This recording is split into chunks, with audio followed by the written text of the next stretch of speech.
Former President Donald Trump traveled to Long Island, New York, Wednesday for his first campaign rally since the apparent assassination attempt in Florida over the weekend. Rumors of an explosive device in a nearby vehicle surfaced this morning, but police quickly dismissed those rumors, stating there was only a suspicious occurrence with no credible threat of explosives. Also, a day after Vice President Harris met with Teamsters leadership, the 1.3 million member strong union announced it would not endorse any presidential candidate.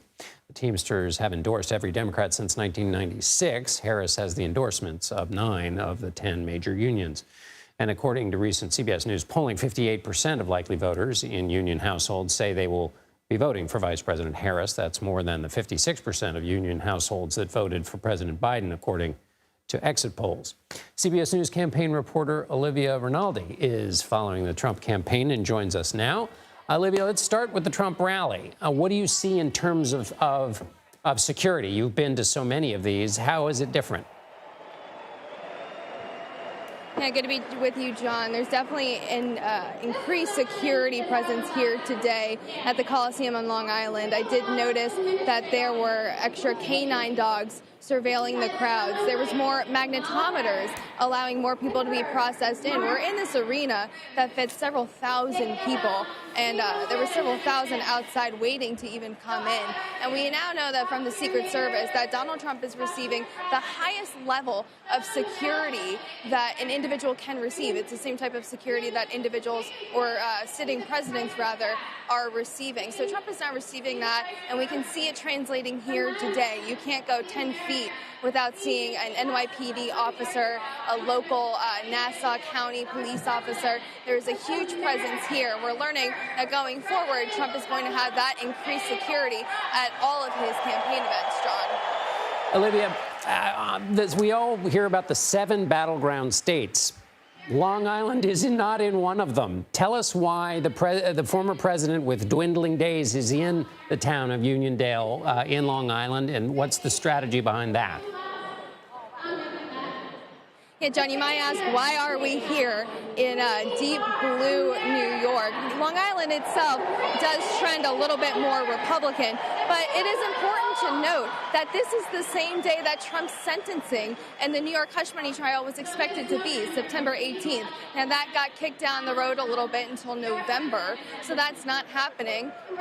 But the timing certainly coincides to hold a rally on Long Island. So partially, perhaps part of the reason why we're here today. But Trump will tell you that he feels quite bullish about New York. Campaign advisors that I spoke to certainly felt pretty good about New York, New Jersey, Minnesota, and Virginia. But that's when President Biden was in the race. Now that it's Vice President Kamala Harris, the poll difference between Trump here and her is double digits. So Trump is saying here today a little bit of that spin, that he feels like he can flip New York, but that's just not showing in the polls that we're seeing, John.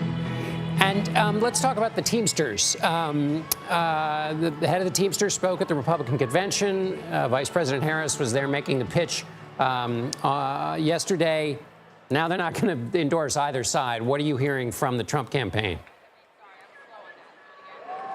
John, the Trump campaign is calling this a win. They're saying that no endorsement of Vice President Kamala Harris is just as good, if not better, than them getting that endorsement. They truly do feel that a no endorsement is sending a big signal to their base. And it was important to note that the Teamsters also released an internal poll that showed that a large majority of their base feels that they would be better suited by endorsing former President Donald Trump.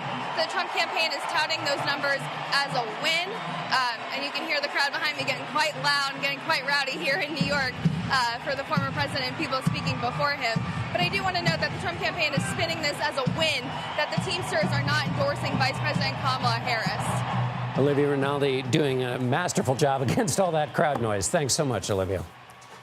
And as a reminder, CBS News will host the only vice presidential debate between Senator J.D. Vance and Governor Tim Walz on Tuesday, October 1st in New York.